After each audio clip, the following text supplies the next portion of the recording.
ಇರುವ ರೈತರ ಕೃಷಿ ಪಂಪ್ಸೆಟ್ಗಳಿಗೆ 7 ತಾಸು ವಿದ್ಯುತ್ತನ್ನು ನೀಡುವಲ್ಲಿ ವಿಫಲವಾಗಿರುವಂತಹ ಬೆಸ್ಕಾಂ ಇಲಾಖೆಯ ರೈತ ವಿರೋಧಿ ಧೋರಣೆಗೆ ಕಾರಣ ಯಾರು? ನಾವು ಖಂಡಿಸ್ತಾ ಇದ್ದೀವಿ. ಯಾಕಂದ್ರೆ ಇವತ್ತು ಲಕ್ಷಾಂತರ ರೂಪಾಯಿ ಬಂಡವಾಳ ಹಾಕಿ ಬೆಳೆದಿರುವಂತಹ ಬೆಳೆಗಳನ್ನ ರಕ್ಷಣೆ ಮಾಡಿಕೊಳ್ಬೇಕಾದ್ರೆ ಮನೆ ಮಠ ಸಂಸಾರ ಬಿಟ್ಟು ಇವತ್ತು ಕೃಷಿ ಪಂಪ್ಸೆಟ್ಗಳ ಬಳಿ ಸಂಸಾರ ಮಾಡ್ಬೇಕಾಗ್ತದೆ. ಅವ್ರಿಗೆ ಇಷ್ಟ ಬಂದಾಗೆ ಅವ್ರು ಕರೆಂಟ್ ಕೊಡ್ತಾರೆ. ಯಾವ ರೀತಿ ಕೊಡ್ತಾ ಇದಾರೆ ಅಂತ ಗೊತ್ತಾಗ್ತಲ್ಲ. ಒಂದು ಕೈಗಾರಿಕೆಗಳು ನೋಡಿದ್ರೆ ಕರೆಕ್ಟಾಗಿ ಕರೆಂಟ್ ಕೊಡ್ತಾರೆ. ಒಬ್ಬ ರಾಜಕಾರಣಿ ಮನೆಯಲ್ಲಿ ಏನಾರ ಸಮಾರಂಭದ ಅವ್ರ ಮನೆಗಳಿಗೆ ಕರೆಂಟ್ ಕೊಡ್ತಾರೆ. ಆದ್ರೆ ರೈತರು ಏನು ಪಾಪ ಮಾಡಿದ್ದಾರೆ KEB ಅವ್ರಿಗೆ? ಯಾಕೆ ಸಮರ್ಪಕವಾಗಿ ಬಿಡ್ತಾ ಇಲ್ಲ? ಬರದಿಂದ ತತ್ತರಿಸಿದ್ರೆ ಗೊತ್ತು. ಉತ್ತರ ಕರ್ನಾಟಕದಲ್ಲಿ ಪ್ರವಾಹ ಹರಿತಾ ಇದೆ. ಆದ್ರೆ ಹೇಳಿದ್ರು ಮಳೆ ಕುಂಠಿತವಾಗೈತೆ, ವಿದ್ಯುತ್ ಸರಬರಾಜು ಇಲ್ಲ ಅಂತೇಳಿ ಒಂದು ನೆಪ ಹೇಳ್ಕೊಂಡು ಇವತ್ತು ಲಕ್ಷಾಂತರ ರೂಪಾಯಿ ಬಂಡವಾಳ ಹಾಕಿರೋ ರೈತರ ಬೆಳೆಗಳ ಜೊತೆ ನೀವು ಚೆಲ್ಲಾಟ ಆಡ್ತಾ ಇದ್ದೀರಲ್ಲ. ರೈತರ ಬೆಳೆದಂತಹ ಅನ್ನ ತಿಂದು ರೈತರಿಗೆ ದ್ರೋಹ ಮಾಡುವಂತಹ ಬೆಸ್ಕಾಂ ಅಧಿಕಾರಿಗಳಿಗೆ ಮತ್ತೆ ಇಂಧನ ಸಚಿವರಿಗೆ ನಾವು ನೇರವಾಗಿ ಎಚ್ಚರಿಕೆ ಕೊಡ್ತಾ ಇದ್ದೀವಿ. ನೀವು ಕೊಡುವಂತಹ 7 ತಾಸು ವಿದ್ಯುತ್ ಗುಣಮಟ್ಟದ ವಿದ್ಯುತ್ ಕೊಡಿ. ಅಸಮರ್ಪಕವಾದ ವಿದ್ಯುತ್ ನೀಡಿ ಕೃಷಿ ಪಂಪ್ಸೆಟ್ಗಳನ್ನು ಸಂಪೂರ್ಣವಾಗಿ ಸುಟ್ಟು ರೈತರ ಜೀವನ ಜೊತೆ ಚೆಲ್ಲಾಟ ಆಡಬೇಡ.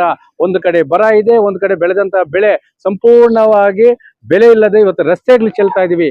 ಇಂತಹ ಸಂದರ್ಭದಲ್ಲಿ ಇರುವಂತಹ ಬೆಳೆಗಳನ್ನು ರಕ್ಷಣೆ ಮಾಡಿಕೊಂಡು ತನ್ನ ಹಾಕಿರುವ ಬಂಡವಾಳವನ್ನು ಕೈಗೆತ್ತಿಕೊಂಡು ಕೊಟ್ಟಿರುವಂತಹ ಈ ಒಂದು ಸಾಲಗಾರರ ಸಾಲ ತೀರಿಸಿ ಸಾಕಂತೇಳಿ ಜಾತಕ ಪಕ್ಷಿಗಳಂತೆ ಕಾಯುತ್ತಿರುವ ಈ ರೈತ ಕುಟುಂಬಗಳಿಗೆ ರೈತರ ಒಂದು ಜೀವನ ಜೊತೆ ಬೆಸ್ಕಾಂ ಅಧಿಕಾರಿಗಳು ಚೆಲ್ಲಾಟ ಆಡೋದನ್ನು ನಿಲ್ಲಿಸಬೇಕು.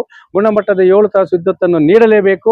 ಇಲ್ಲವಾದರೆ ಮುಂದಿನ ದಿನಗಳಲ್ಲಿ ಇಂಧನ ಸಚಿವರೇ ನಿಮ್ಮ ರೈತ ವಿರೋಧಿ ಧೋರಣೆಯನ್ನು ಕೈ ಬಿಡದೇ ಇದ್ರೆ ಎಲ್ಲಾ ಬೆಸ್ಕಾಂ ಇಲಾಖೆಗಳ ಮುತ್ತಿಗೆ ಹಾಕುವ ಎಚ್ಚರಿಕೆಯನ್ನು ನೀಡ್ತಾ ಇದ್ದೀವಿ.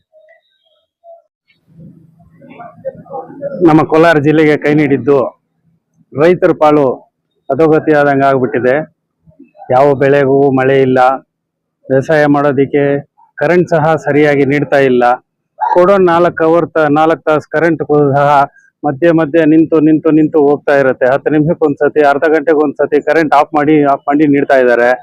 ಈ ಇಡೀ ರಾತ್ರಿ ಎಲ್ಲ ಕಾದು ಕುಂತು ನೀರಿಗೋಸ್ಕರ ನಿದ್ದೆ ಇಲ್ದಿರ ಹಂಗೆ ಕಾಡು ಪ್ರಾಣಿಗಳ ಜೊತೆ ಕಿತ್ತಾಡ್ತಾ ಬದುಕೋದು ತುಂಬಾ ಕಷ್ಟವಾಗಿದೆ. ಆದ್ದರಿಂದ ನಮ್ಮ AWE ಅವ್ರಿಗೆ ಮನವಿ ನೀಡ್ತಾ ಇದ್ದೀವಿ.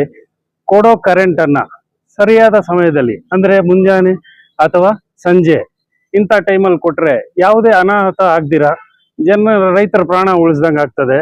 ಅದರಿಂದ ಅವ್ರಿಗೆ ಮನವಿ ನೀಡ್ತಾ ಇದ್ದೀವಿ.